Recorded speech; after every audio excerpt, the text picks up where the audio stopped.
Lakini wale wote wenye tabia ya kuzua taharuki waache mara moja kuzua taharuki.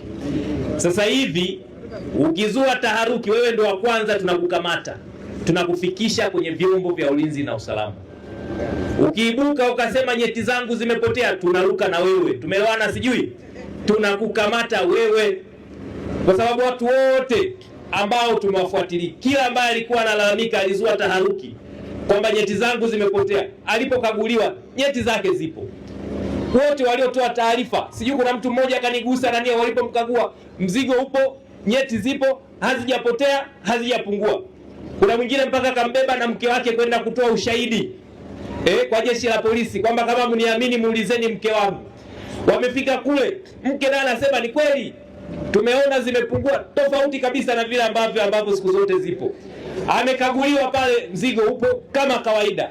Mbona ulikuwa unatuambia kwamba tunaona hapa ndo zimeanza kurudi? Sasa ni mambo ya hovyo, ni mambo yanatuzulia taharuki, ni mambo ambayo yanajenga wasiwasi, ni mambo ambayo yanatuonekana sisi watu hatujastaarabika, ni mambo ya kuamini kwenye imani za kishirikina zilizopitwa na wakati. Ndugu zangu wa Tunduma, tuachane na hizo imani. Lakini kibaya zaidi, ndugu zangu, wako baadhi ya wananchi wenzetu wamevamiwa na kupigwa, sasa hivi wako hospitalini kwa sababu kama hizi ambazo tulizozungumza. Sasa ndugu zangu, kwenye nchi yetu ya Tanzania, kwenye mkoa wetu wa Songwe, tunaishi kwa mujibu wa sheria. Hakuna mtu yeyote mwenye mamlaka kumpiga mtu mwingine na kumsababishia madhara kama hayo yaliyojitokeza. Ni kinyume na sheria.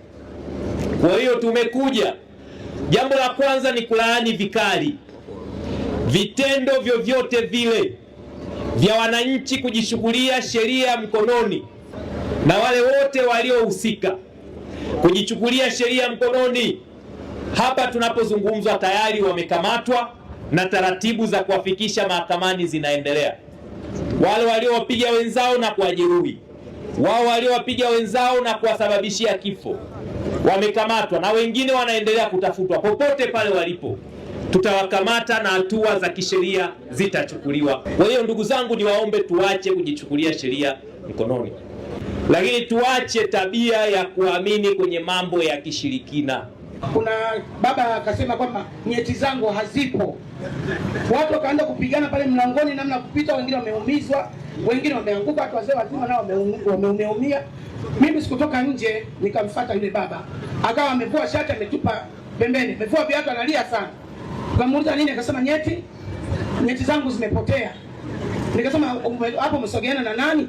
Akasema hapa nimesogeana na huyu mtoto mdogo sana ambaye ni Mtanzania hapa.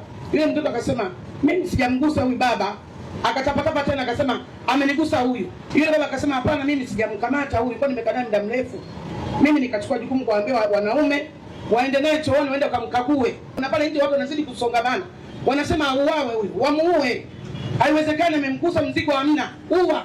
Fika chooni, askari wakamchukua yule ambaye aliyolalamika kwamba nyeti hazipo, na yule ambaye alimuhisi kwamba yeye ndiye amemgusa bega na kuchukua nyeti zake. Wakaondoka watu mpaka kituoni. Fika kituoni kufanya uchunguzi, kumcheki chini, mzigo upo.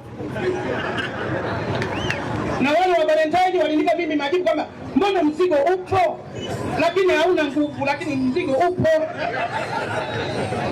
Kuna vitu vingine tunavifanya sisi wenyewe wananchi. Kuna madawa mengi yanatoka Kongo, kuna cha mkongo, kuna vumbi, vijana wanatumia vumbi kuongeza nguvu za kiume. Wanatumia sio cha mkongo naita kutumia kuongeza nguvu za kiume. Madawa mengine yanaweza kufanya kama mzigo ufe. Nguvu za kiume zinapotea kabisa. Je, unatumia zile dawa mzigo ukikosa nguvu? Umeambiwa kuna dawa nyingine ambayo itaongeza nguvu. Kwa hiyo yule nani aliyelalamika mzigo upo. Wameukuta jana kituoni. Mimi mwenyewe nikiwa shahidi. Tuache uongo.